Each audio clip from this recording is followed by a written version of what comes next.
Welcome to Balian tutorial.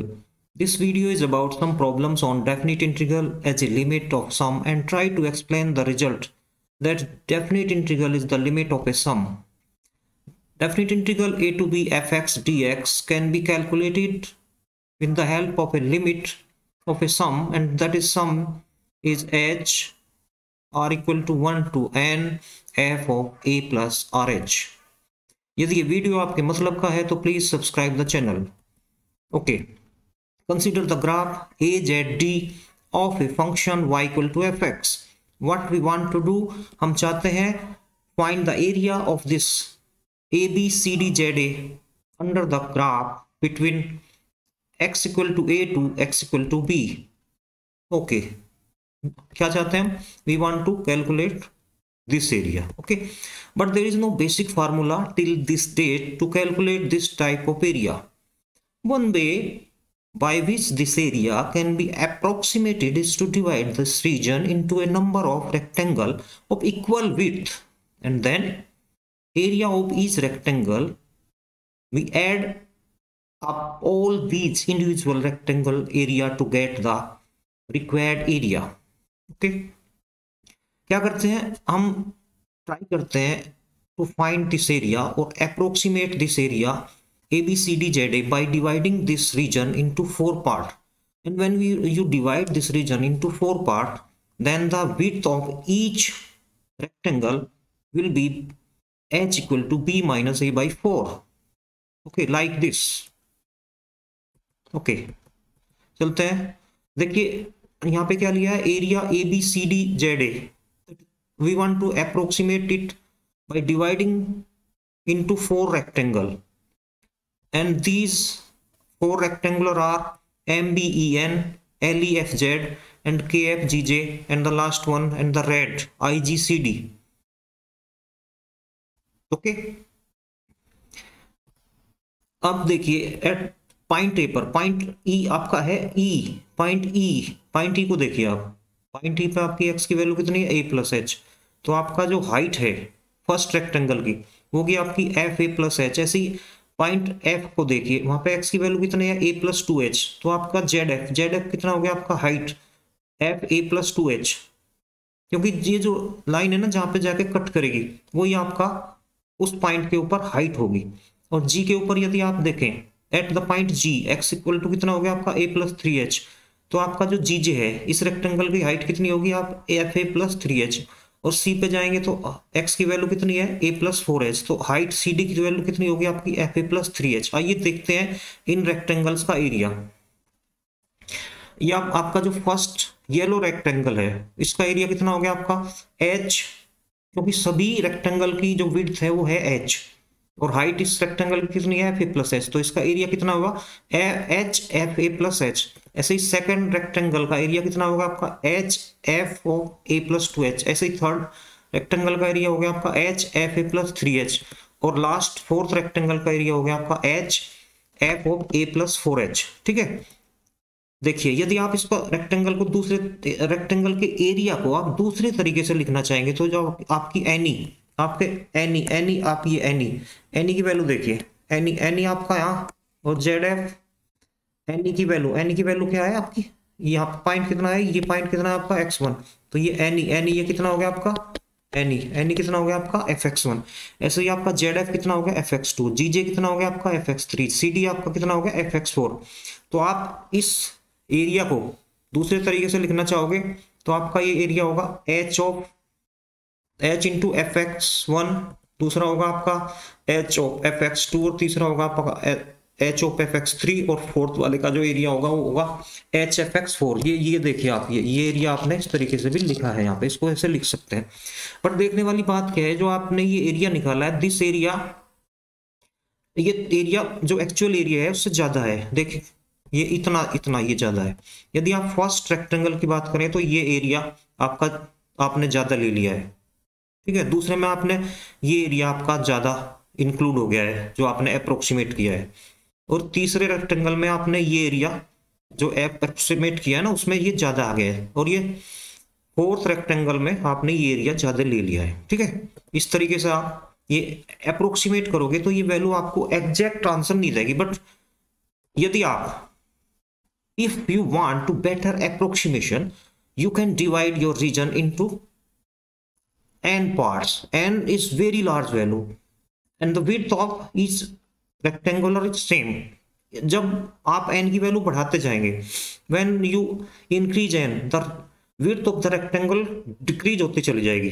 देखिए, और यदि आप n की वैल्यू बहुत ज्यादा कर देंगे ना, n टेंस टू इनफाइनाइट कर देंगे, तो आपका जो रेक्टेंगल है ना वो एक सिर्फ एक लाइन बन के रह जाएगा, यानी कि h की वैल्यू क्या हो जाएगी आपकी 0, यानी कि रेक्टेंगल की विड्थ कितनी हो जाएगी 0। ये अभी हम आपको नेक्स्ट स्लाइड में समझाएंगे ये कैसे होगा इस केस में, ठीक है।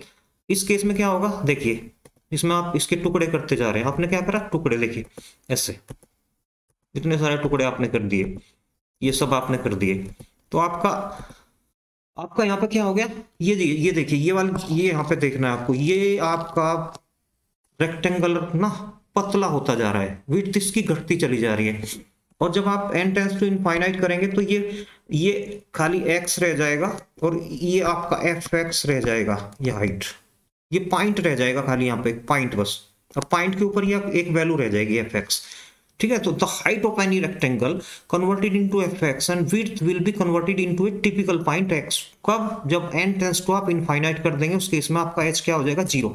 देखिए तो ये आपका कितना हो गया x, ठीक है, और ये हो गया आपका x और ये हो गया आपका fx। चलते हैं, देखिए अब क्या होगा, यदि आप n टेंस टू इनफाइनाइट करते हैं तो निश्चित तौर पे n इनफाइनाइट करने का मतलब आपका, आप अपने रीजन के इनफाइनाइट रेक्टेंगल में कन्वर्ट कर दिया, तो उस कंडीशन में रेक्टेंगल की विड्थ क्या होगी, छोटी होती चली जाएगी, यानी कि s टेंस टू 0 होगा, और उस केस में जो विड्थ होगी रेक्टेंगल की, the width of the rectangle decrease and the width will be converted into typical point x। ये देखिए कैसे, इस एनिमेटेड स्लाइड से हम आपको दिखाने की कोशिश करते हैं। ऐसे आपका ये, आपने लिया पहला रेक्टेंगल, फिर आपने लिया ये टुकड़े कर दिए, तो आपका रेक्टेंगल की विड्थ क्या होगी, कम, फिर आपने तीसरा, फिर आपका रेक्टेंगल की विड्थ क्या है, घटती जा रही है, देखिए ये और कम होगी आपकी विड्थ, ये आपका देखिए क्या हुआ इस केस में, देखिए क्या हुआ लास्ट में आपका क्या बचा, द हाइट, ये तो पॉइंट में कन्वर्ट हो गया, देखिए ये इसकी जो विड्थ है, विड्थ आपकी किस में कन्वर्ट होगी, यहाँ पे पॉइंट में, और ये जो हाइट है इसकी हाइट, ये हाइट ये किस में कन्वर्ट होगी, ये कन्वर्ट होगी आपकी fx, ये ab एक हाइट, ये देखिए ये हाइट कन्वर्ट हो गई आपकी fx, यानी कि खाली एक पॉइंट बचा यहाँ पे, और ये इसकी वैल्यू आ गई इस पॉइंट के ऊपर। जब ये पॉइंट यहाँ पे कर्व को टच करेगा ना, ऐसे ये आपको कर्व ये टच करेगा, तो जैसे ये आपका कर्व है, ये आपका x है यहाँ पे, ठीक है, तो ये जब इसे जाके टच करेगा ना खाली, तो ये आपका रेक्टेंगल ऐसा रह जाएगा, ये इस तरह के रेक्टेंगल रह जाएंगे, ये लाइन ही रह जाएंगे यहाँ, ये x1 होगा तो ये यहाँ पे fx1 हो जाएगा पॉइंट, ठीक है। ये यहाँ पे मान लिया यहाँ पे कुछ है x3 इस पॉइंट की वैल्यू, तो ये हाइट जो है ना आपकी, ये पे fx3 हो गया, तो इस पॉइंट के कोऑर्डिनेट क्या हो गए, x fx3, यानी कि इस रेक्टेंगल की हाइट तो हो गया आपकी fx3 और ये पॉइंट हो गया आपका x3, खाली रेक्टेंगल का लाइन रहेगी बस, रेक्टेंगल क्या हो गया, ठीक है। चलते हैं नेक्स्ट स्लाइड की ओर, देखिए ठीक है, तो आप यदि देखें यहाँ पे, तो आपकी ये जो लाइन है ना, देखिए ये देखिए ये लाइन में कन्वर्ट हो गया आपका, खाली ये लाइन में कन्वर्ट हो गया आपका। एक बार फिर देख लेते हैं, एक बार फिर देखिए स्लाइड को आप,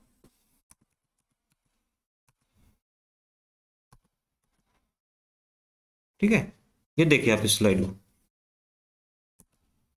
इसमें पहला आपका रेक्टेंगल, फिर दूसरा, फिर तीसरा रेक्टेंगल की देखिए कैसे, और ये लाइन में कन्वर्ट हो गया लास्ट में, ओके ठीक है। तो यदि आप इसे और क्लियर करके देखना चाहते हैं, ये आप इरेजर से ये सारा इसे मैं दोबारा आपको दिखाना चाहता हूँ, एक बार फिर आप जैसे देखिए, इसको आप एनिमेटेड फॉर्म में देखिए। अब देखिए शुरुआत से आप एक बार देखिए स्लाइड को, जब n टेंस टू आपका इन्फिनिटी हो गया, जब आपका n टेंस टू इन्फिनिटी हो गया तो h की वैल्यू क्या होगी 0, तो विड्थ रेक्टेंगल की क्या होगी, देखिए कैसे घट रही है, पहला, फिर ये दूसरा, घट रही है विड्थ धीरे धीरे, फिर तीसरा, फिर घट रही है, फिर घट गई। अब ये क्या हो गया, देखिए बिल्कुल ये पॉइंट में कन्वर्ट हो गया आपका, टिपिकल पॉइंट आपका ये आ गया, ये आपका पॉइंट आ गया, ये आपका पॉइंट आ गया, ये आपका पॉइंट में कन्वर्ट हो गया, देखिए ठीक है ये। इसके बाद इसकी जो हाइट है, हाइट वो ए बी में कन्वर्ट होगी, देखिए ये हाइट आ गई इसकी, इस पॉइंट, ठीक है। अब देखते हैं स्लाइड को, नेक्स्ट देखिए यहाँ क्या किया, ये आपका लास्ट में n टेंस टू यदि आप इनफाइनाइट कर देंगे तो आपकी ये हालत हो जाएगी आपके रेक्टेंगल की, ठीक है। यानी कि यहाँ पे पॉइंट बचेगा खाली और यहाँ पे fx बचेगा, ठीक है।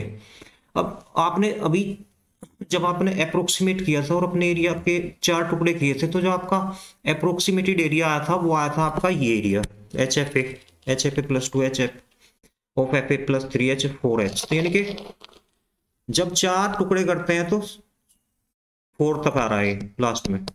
ऐसे ही आप इसे दूसरी फॉर्म में, समेशन फॉर्म में लिखना चाहो तो इसे समेशन फॉर्म में कैसे लिखेंगे, समेशन फॉर्म में लिखने के लिए यहाँ पे r देखिए 1 है, यहाँ पे 2 है, 1 2 3 4, तो समेशन फॉर्म में ये कितना हो गया, r इक्वल टू 1 से 4 और f of a plus R H.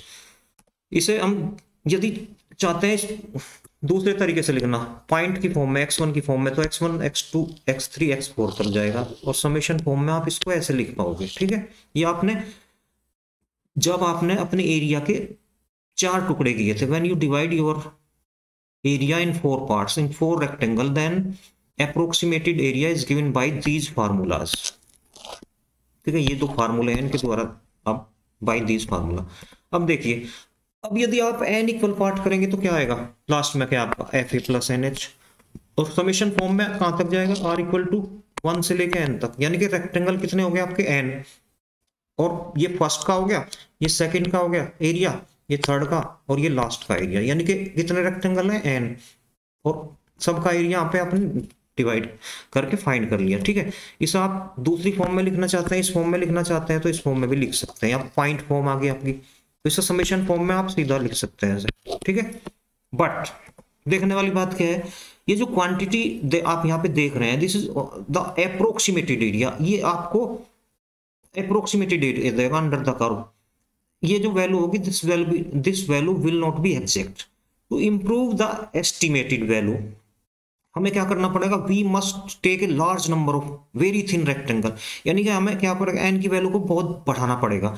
तो उसके लिए हमने क्या कर दिया, to find the value exact के लिए केस में क्या करना पड़ेगा, एग्जैक्ट वैल्यू फाइंड करने के लिए आपको एन की वैल्यू क्या करनी पड़ेगी, यहाँ पे इनफाइनाइट, एन की वैल्यू आपको यहाँ पे इनफाइनाइट करनी पड़ेगी, ठीक है। चलते हैं देखते हैं क्या होता है जब एन की वैल्यू आप इनफाइनाइट करते हैं। तो हम उस कंडीशन में क्या करेंगे, इसको ना हम एक लिमिटिंग फॉर्म में लिख लेंगे। ये तो हमारा हो गया हमारा एन पार्ट्स के लिए। अब इसमें हमने क्या कर दिया, यहाँ पे जो एन है उसकी वैल्यू को इनफाइनाइट कर दिया, यानी कि अब ये लिमिटिंग फॉर्म में आ गया, ठीक है। तो एन टेंस टू इन्फिनिटी करते ही एक हो गया, ये लिमिट ऑफ ए सम हो गया, दिस वाज ए सम, और ये आपने उसकी लिमिट ले, तो this is the limit of a sum, इसीलिए बोलते हैं इसे limit of a sum, okay. अब क्या होगा, देखने वाली बात ये, इसको ध्यान से देखिए आप यहाँ पे, इसमें ये जो r इक्वल टू 1 है, ये जो r इक्वल टू 1 है, ये किसके लिए है, फर्स्ट रेक्टेंगल के लिए, और ये r इक्वल टू n क्या है, लास्ट रेक्टेंगल के लिए। बट जो आपका फर्स्ट है, फर्स्ट रेक्टेंगल कहां से शुरू हो रहा है आपका, a से, और कहां पे शुरू, लास्ट वाला हो रहा है b पे। तो शुरू में x की वैल्यू क्या हो जाएगी यहाँ पे, x में, क्योंकि जब आप उसके n टेंस टू इनफाइनाइट टुकड़े कर दोगे तो यहाँ पे पॉइंट बचेगा शुरू का, यानी कि r इक्वल टू 1, यानी फर्स्ट रेक्टेंगल में x की वैल्यू कितनी हो जाएगी यहाँ पे, उसकी जो विड्थ है, विड्थ कितनी रह जाएगी उसकी, शुरुआत वाला पॉइंट, यानी कि जो आपकी ये समेशन में r इक्वल टू 1 से r इक्वल टू n है ना, this will be converted x equal to a से x इक्वल टू b में कन्वर्ट हो जाएगा आपका ये, ठीक है ना, ओके। और ये जो आपका h है, ये h क्या हो जाएगा आपका, h टेंस टू आपका 0 हो जाएगा यहाँ पे, ठीक है। देखते हैं इस कंडीशन में क्या होगा। तो इस समेशन को आप इस फॉर्म में लिखेंगे, ये आपका समेशन है, इसको आपने कन्वर्ट कर दिया इस फॉर्म में, तो ये आपका आ गया, ठीक। इस तरीके का summation x equal to a to x equal to b fx dx। और यही आपका क्या है, definite integral. This is the definition of definite integral is the, वो क्या डेफिनिट इंटीग्रल क्या होता है, सम। तो ये भी क्या है, सम, और ये भी क्या है आपका सम। तो इसीलिए definite integral is nothing that is the limit of a sum, वो लिमिट ऑफ ए सम है, ठीक है। बट देखने वाली बात क्या है, ये जो डेफिनिट इंटीग्रल है, ये इसकी वैल्यू क्या निकाल दी आपने, ये वैल्यू आपकी निकाल दी यहाँ पे limit of a sum, okay. But इसमें जब आप किसी वैल्यू को फाइंड करते हैं ना डेफिनिट इंटीग्रल की, तो इसमें क्या होता है यहाँ पे, ये जो dx होता है, ये सिर्फ ये रिप्रेजेंट करता है कि इंटीग्रेशन किसके रेस्पेक्ट में लिया गया है। बाकी तो ये सब वैल्यू जुड़ती जा रही है यहाँ पे खाली। देखो कैसे जुड़ते जाएंगे, एफ ए, फिर एफ ए से आगे वाला पॉइंट एफ ए प्लस, फिर लास्ट में चलते चलते सब पॉइंट आ जाएंगे, लास्ट वाला एफ बी। तो सब पॉइंट आपस में जुड़े हुए हैं, तो ठीक, ओके। चलते हैं नेक्स्ट स्लाइड की ओर। देखिए कंक्लूजन क्या है यहाँ पे, कि definite integral is nothing that is the limit of a sum. किसकी, ये जो वैल्यू होती है डेफिनिट इंटीग्रल, ये लिमिट ऑफ सम कैसे है, दिस इज द, यदि आप इस लिमिट को फाइंड कर सकें तो, और इस इधर से आप ये वैल्यू फाइंड करें इस तो ये दोनों वैल्यू क्या होंगी, इक्वल, ये इक्वल वैल्यू होंगी, इक्वल वैल्यू होंगी इस केस में, ओके। तो ये आपका क्या बन गया फार्मूला, ये आपका एक तरह से ये आपका फार्मूला बन गया यहाँ पे, ये आपका फार्मूला बन गया, ये आपका फार्मूला है। और इसे आप, ओके, इस फार्मूले को आप यूज करेंगे, कैलकुलेट करेंगे, ये आपका फार्मूला बन गया। क्या कर सकते हैं आप इस फार्मूले का यूज करके, we can convert definite integral into limit of a sum. और यदि आपको कोई लिमिट ऑफ ए सम दी गई है तो उसे आप कन्वर्ट कर सकते हैं डेफिनिट इंटीग्रल में, यानी कि डेफिनिट इंटीग्रल को इधर कन्वर्ट कर सकते हैं और आप लिमिट ऑफ ए सम को डेफिनिट इंटीग्रल में कन्वर्ट कर सकते हैं, okay. This was all about definite integral as a limit of a sum, ठीक है। आते हैं ये समरी, ये हो गया आपकी समरी, ये हो गया आपका फार्मूला। अब जो इसमें क्वेश्चन आप करेंगे, कुछ प्रॉब्लम जो सॉल्व करेंगे, उसमें ये फार्मूले कुछ यूज होंगे। यहाँ पे देखिए, यहाँ पे क्या दिया है, ये आप जानते हैं, this is the first natural number का सम, ये स्क्वायर का सम और ये क्यूब का सम। तो ये n हो गया n+1/2, ये हो गया n+1, 2n+1/6, और ये हो गया n+1/2 का होल स्क्वायर, ओके। देखते हैं, अब चलते हैं कुछ प्रॉब्लम्स की ओर। अब सबसे पहली प्रॉब्लम है आपकी 0 to 1। आपने प्रॉब्लम ली है, सॉल्यूशन देखिए यहाँ पे, ये आपका फार्मूला हो गया, this is your formula, this is your formula. मैंने ऑलरेडी एक्सप्लेन कर दिया, ए की वैल्यू कितनी है 0, बी की वैल्यू कितनी है 1, तो आपका एच कितना हो गया 1/n, और एफ एक्स आपका है x, तो एफ ए प्लस और एच की वैल्यू आपने निकाल दी, ए की वैल्यू रख दी इसमें और एच की वैल्यू रख दी, ए की वैल्यू और एच की वैल्यू जैसे रखेंगे आपको मिलेगा r/n, ठीक है। इन सबको अपने फार्मूले में रख लो। इधर आपका a to b 0 to 1 x dx हो गया, इधर आपकी limit n tends to infinity r equal to 1 to n और 1/n rn। तो ये आपका समीशन फॉर्म में, समीशन किस पे चल रहा है, r पे, तो 1/n² तो बाहर आ गया समीशन के, समीशन में बचाइए, ये क्या है 1 to n, यानी कि 1 + 2 + 3 up to n।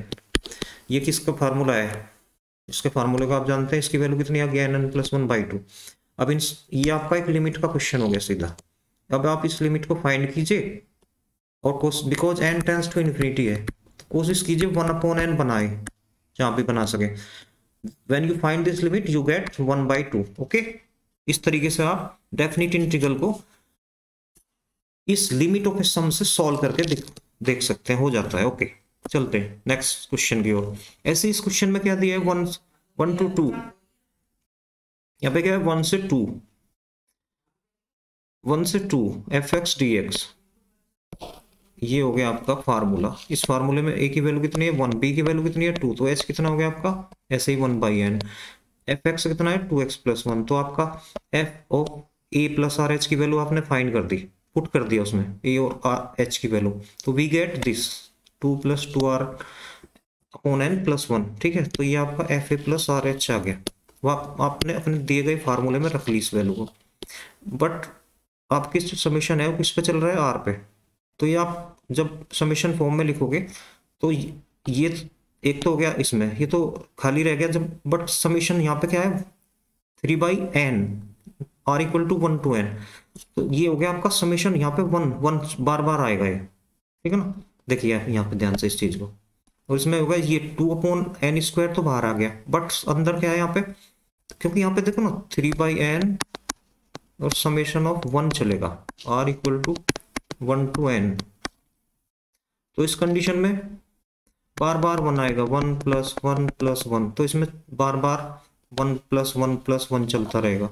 तो जो ये कितनी टर्म्स हैं, n, तो यहाँ पे समेशन में कितने टर्म हो गए, 1+1+1 n टाइम्स जब करोगे तो कितना हो गया ये n, बट यहाँ पे कितना है r, तो उसी पहले फार्मूले से ये होगा n+1/2। ओके, अब इस लिमिट को सॉल्व कर लेंगे, try to make 1/n everywhere when n tends to infinity, we get the answer 4। Okay, चलते हैं नेक्स्ट क्वेश्चन की ओर। इस क्वेश्चन में आपको क्या दिया है, a की वैल्यू 1, b की वैल्यू 2, तो हमारा h कितना हो गया 1/n, fx कितना है हमारा x²। दिए गए फार्मूले में अपने a और h की वैल्यू पुट करो, we get okay 1+2r/n plus r²/n। दिए गए फार्मूले में आपने इस सबको पुट कर लिया, तो यहाँ पे क्या देख रहे हैं, इस साइड में लिमिटों के सम में 3 पार्ट बन रहे हैं, 1/n या 1/n इसके साथ चल गया, ये 2r/n, तो ऐसे ही 1/n तो आ गया आपका बाहर। तो जब 1/n ऐसे ही होगा तो अंदर ऐसे ही चलेगा 1+1+1 n टाइम्स, तो ये तो हो गया 1/n, और ये हो गया आपका, यहाँ पे चलेगा ये कितना है r, तो ये हो गया n+1/2, और ये r² वाला, तो यहाँ पे कौन सा फार्मूला लगेगा, समेशन ऑफ स्क्वायर्स। ओके, ऐसे ही इसमें क्या बना लीजिए 1/n, और इसे सॉल्व कीजिए, we get the answer. Okay, चलते हैं नेक्स्ट क्वेश्चन की ओर। इसमें है 0 to 1, a की वैल्यू 0, b की वैल्यू 1, तो h कितना आ गया हमारा 1/n, fx कितना है x+4, fa plus R H की वैल्यू कितनी आ गई r। देखिए कितना आसान क्वेश्चन है, इसमें आपने लिख दिया 1/n हमारे फार्मूले में भर दिया, और इसमें ये देखिए ऐसे ही इसमें चलेगा, यहाँ पे चलेगा 1/n² तो बाहर आ जाएगा, समेशन r, ठीक है। ये देखिए दो उसमें हो गया, ये फिर ऐसे ही चलेगा 1+1+n टाइम्स, तो ये तो हो गया 4/n into n, और ये हो गया आपका n+1/2। ओके, देखिए फार्मूला ऐसे अप्लाई कर दिया, नो प्रॉब्लम। इसको ऐसे ही 1/n बना लीजिए सब जगह, and n tends to infinity है, तो we get the answer. Simple question है, लिमिट का ही बहुत आसान। Okay, we get the answer. चलते हैं नेक्स्ट क्वेश्चन की ओर। इस क्वेश्चन में a की वैल्यू कितनी है 1, b की वैल्यू कितनी है 3, h की वैल्यू कितनी आ गई आपकी 2/n, यहाँ पे प्लस arh की वैल्यू कितनी आ गई आपकी, ये आ गई आपकी वैल्यू, ये आपकी वैल्यू आ गई 1+, जब इसमें fx कितना है x ही है सीधा, तो इसकी वैल्यू कितनी आ गई, ये आपकी वैल्यू यहाँ पे आ गई, ये a+2r/n, तो उठा के आपने इस वैल्यू को दिए गए फार्मूले में पुट कर दिया। और ये पहले बिल्कुल सेम क्वेश्चन है, इसमें यहाँ पे क्या चलेगा 1/1 n टाइम्स ये, क्योंकि 2/n और समेशन r इक्वल टू है 1 to n, और यहाँ पे चल रहा 1, तो 1 एक बार 1+1+1 पहले की तरह ही चलता रहेगा। ओके, बिल्कुल उसी तरीके से सब जो पुराने फार्मूले हैं उसी तरीके से आपने इन सब की वैल्यू रख लेंगे, वी गेट दिस। और इस फार्मूले को 1/n कोशिश करते हैं बनाने की, वही सब उसने किया है, n टेंड्स टू कितना है आपका infinity, we get the limit. बहुत आसान क्वेश्चन है, इसे थोड़ा देखिए ध्यान से। चलते हैं लास्ट क्वेश्चन की ओर। इसमें क्या दिया, a की वैल्यू 1, b की वैल्यू 3। ओके, ये हो गया आपका लास्ट क्वेश्चन। लास्ट क्वेश्चन आपका ये 0 to 1, 0 है 1 है, h की वैल्यू आपकी 1/n आ गई, fx आपका x² है, तो आपका पुट कर दिया आपने a और h की वैल्यू, ये मिल गया आपको f/r/n, तो f/r/n है हमारा fx कितना है x², तो इसमें वैल्यू पुट कर दी r²/n², दिए गए फार्मूले में अपने पुट कर दी सारी वैल्यू, जो अब लिमिटों के सम का फार्मूला है आपका। और इसे आपके यहाँ पे 1 आपका समेशन किस पे चलता है, आर स्क्वायर पे, तो 1/n² बाहर आ गया, समेशन इस पे लगा दिए, तो इसकी वैल्यू कितनी होती है n+1/2 2n+1/6। तो इस फार्मूले को जब अप्लाई करेंगे, लिमिट लेंगे, कोशिश वही रखेंगे 1/n आप प्रोड्यूस करने की कोशिश करेंगे, बिकॉज n टेंस टू क्या है आपका इन्फिनिटी। तो आपने इस तरीके से इसकी लिमिट फाइंड कर ली, लिमिट का सिंपल क्वेश्चन है ये। तो we get the limit and answer आपका 1/3। Okay, this was all about definite integral as a limit of sum. For more solved problem, please subscribe the channel, and thank you very much. Thank you for watching.